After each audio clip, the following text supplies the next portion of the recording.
Ethan Cole lived in a world painted by sounds. He knew the rhythm of New York traffic better than most musicians knew their instruments. The impatient horns, the growl of buses, the shuffle of countless feet. Once his world had been filled with colors. He was a painter, rising, promising, brilliant, until the accident. It was a rainy evening 3 years ago when a truck swerved to avoid a taxi and slammed into Ethan's car. He woke in a hospital to darkness, permanent darkness. The doctor said his optic nerves were irreparably damaged. He remembered the silence that followed, not the sterile quiet of the hospital, but the hollow kind that lived inside him after they said, "You will never see again." He sold his studio. His friends stopped calling, unsure what to say. His girlfriend, a photographer, left 2 weeks later. "Ethan, I can't live with someone who doesn't see me anymore," she had said, her words cutting deeper than the crash ever did. Now, he lived alone in a small apartment near Central Park, surviving on disability benefits and a little income from audio work. He painted occasionally, tracing the textures of memory on canvas, but never showed anyone. Until her.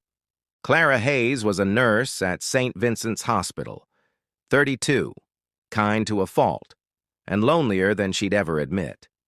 She spent her days caring for patients who forgot her the moment they healed, and her nights surrounded by silence, a quiet hum from her refrigerator, a flickering TV.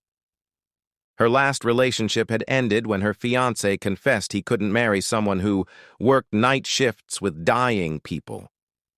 She smiled through it all.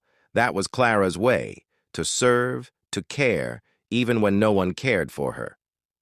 Until one morning, fate rearranged her path. It was a soft spring Saturday when Clara stopped at a cafe before her shift. That's when she saw him. A man stood by the counter holding a cane.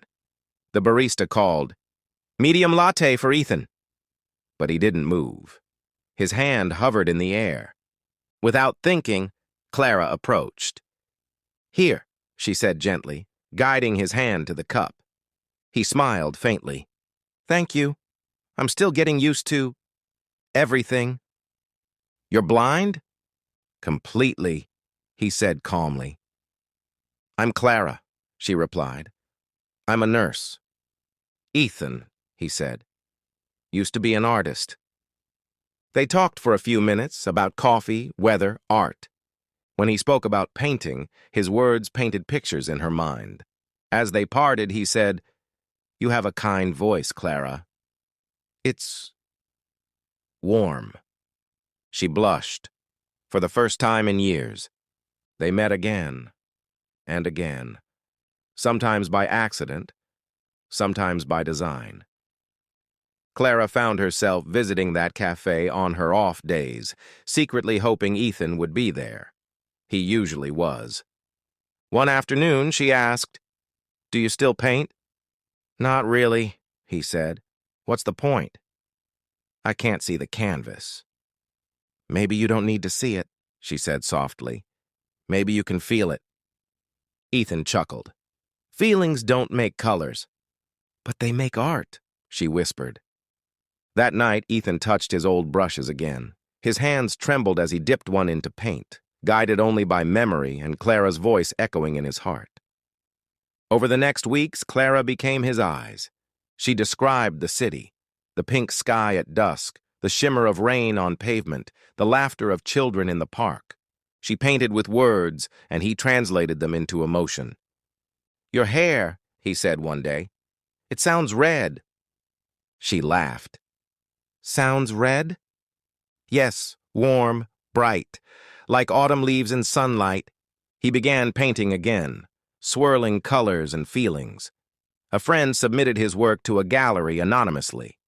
Critics called it the art of emotion, seeing without sight. But Ethan didn't care about fame anymore. For the first time in years, he felt alive. And Clara, she was no longer lonely. She had found someone who saw her without eyes. When his exhibition opened, Clara stood beside him. He couldn't see her blue dress shimmering under the lights, but he felt her presence like sunlight through glass. A journalist asked, "Mr. Cole, what inspires you now?" Ethan smiled. Her. She showed me what love looks like when you can't see it. Later that night, walking under streetlights and rain, Clara asked, "Do you ever miss seeing?" "Every day," he said. "But if losing my sight brought me to you, maybe it wasn't such a loss." She stopped, heart trembling. He reached for her hand. "Clara, you make me see in ways I never could before." She didn't reply. She kissed him. Gently, endlessly. Like two souls finally home. Months passed. Love bloomed quietly between them. Clara moved in with him. The apartment filled with flowers, warmth, and laughter. Then came the call. Dr. Patterson pulled Clara aside one day. "About Ethan's case. There's a new treatment. Stem cell grafts. It might restore his vision." Her heart leapt and sank at once. Hope was dangerous, but how could she keep it from him? That night, she told him. "There's a surgery," she whispered. 50-50 chance." Ethan turned toward her, his voice trembling. "If it works, I'll see you." And in her heart, a quiet fear whispered back, "What if he sees me and doesn't love what he sees?" The morning of the surgery came. Clara helped him to the operating room. "I'll be here when you wake up," she promised. Ethan smiled faintly. "You're my favorite color, Clara." "Don't let me forget it." Hours passed. The wait felt like years. When the doctor finally came out, he said, "It was successful. We'll know in a few days." Clara cried. Hope and fear tangled in her chest. The day came to remove the bandages. Ethan sat trembling. "Open your eyes slowly," the doctor said. Light flooded in. First blurry, then clear. White walls, blue scrubs, and then her. Clara stood before him, eyes shining. He had imagined her countless times, but reality broke him open. She was beautiful, not glamorous, but radiant, soft, real. "Ethan?" she whispered. He reached for her face, tears falling. "You're exactly how I thought you'd be." She laughed through tears. "That's a polite lie." "No," he said. "I've seen beauty before. But I've never felt it until now." She fell into his arms, and the world, once dark, became brighter than ever. Ethan's recovery was slow but miraculous. He learned light, color, depth, as if being born again. Clara stayed through every moment. He painted once more, a series called Light of Her. Each painting captured their love, her laughter, her tears, her light. Critics called it transcendent. Ethan called it gratitude.